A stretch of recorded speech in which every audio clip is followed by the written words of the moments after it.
did a whole lot of nothing, but we're back. It's February. This month, we're gonna get a little bit heavy. I want to talk about death and dying. Fair warning, if those are topics that are difficult for you, then I would say skip this one this month, and next month hopefully I'll be back with something a lot more lighthearted. I'm not sure yet. Like I said, I took January completely off. I did not prepare or work ahead on anything. I have not prepared for today's video at all. And if you choose not to continue watching this video, then I completely understand. Thank you, and I will see you next month. All right, if you've chosen to continue watching, thank you. I appreciate it. I'm actually going to start by telling you about a video game. The video game is called Spiritfarer, and it came out in August of 2020, and I was very excited about this game. I saw the trailers for it through E3, and I knew that I was going to buy it when it came out. It has taken me those 2 years to play it. I'm still not done playing it. I'm gonna play it a little bit this afternoon after I finish making this vlog. Spiritfarer, as described by the internet, is an indie management sim and sandbox action game developed and published by Canadian studio Thunder Lotus Games. But the most common tagline that you hear when people talk about this game is Spiritfarer is a cozy management game about dying, which is pretty much exactly what it is. You play as Stella, this young woman with her cat. You become the new Spiritfarer, which is basically you roam around this world of islands. It's like a big ocean, a bunch of different islands, and you pick up spirits who have some sort of emotional trauma, unfinished business, and they can't make it on their own to the afterlife. So you are the ferry person. You pick them up, they live on your boat, you build them little houses, you have a kitchen, you have gardens, you get like a sheep corral and a cattle corral so you can have wool and milk, and you get like a chicken house so you can have eggs, and like making recipes and raw materials is a big part of the game. That's why it's a management game. And so you have to house these spirits, feed them, run errands for them, make them happy until you get through their quests and they are ready to move on to the afterlife. At which point you take them to a special area of the game called the Everdoor, and they have one last really emotional exchange with you, Stella, and then you hug, and there's like a big light, and then they disappear. It's a cute game, but it is really emotional. One spirit in particular is named Atul, and he was your uncle. This game came out right after my Uncle Billy died, and so that character in particular really struck me. And as I was playing the game, I thought, this is going to give me catharsis.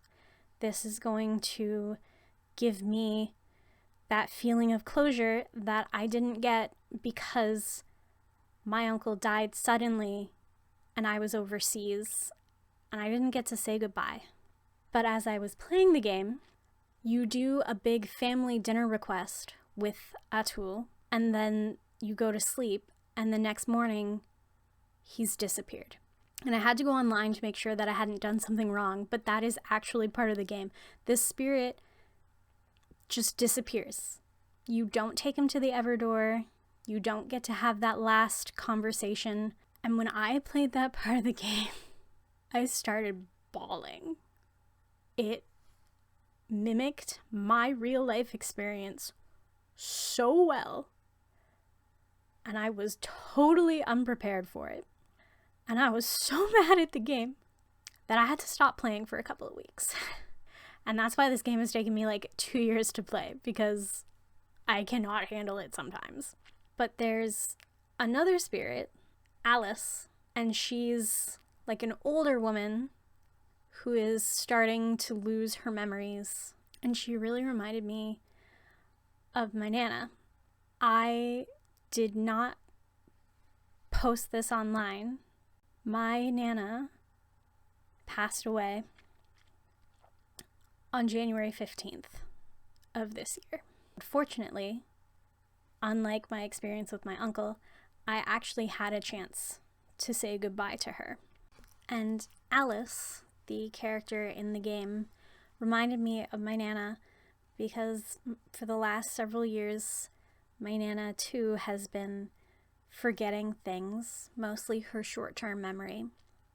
It was really hard to watch someone who had been so alive and vibrant, just losing herself. When I was in my early 20s, I used to joke that my Nana was more physically and socially active than I was. She was always out doing things. I'm glad that she's no longer in physical pain, and I'm sad that she's gone. But the hardest part was watching her go for so many years. Death just really sucks.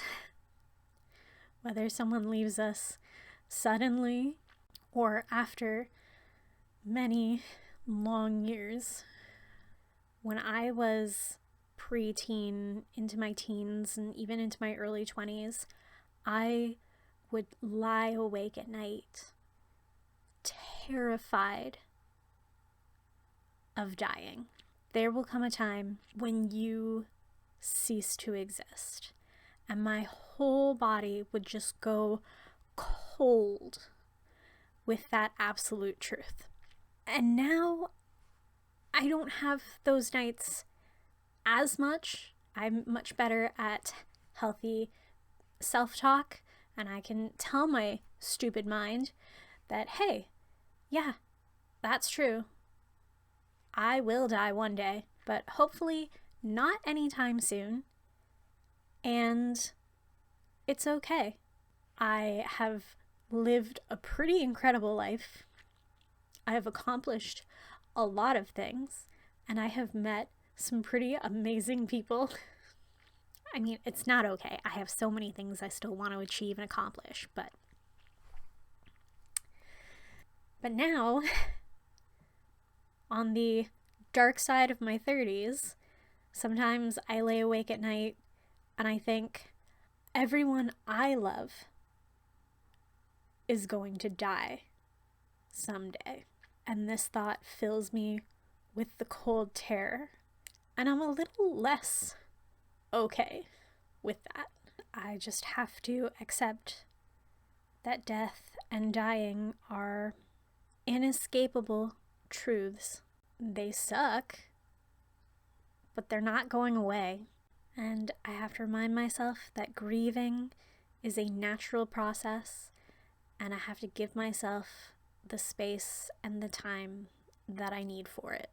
And that's why I took January off. I gave myself permission to not force myself to be productive, and I think that was the absolute best decision. It's been a really long, emotionally draining,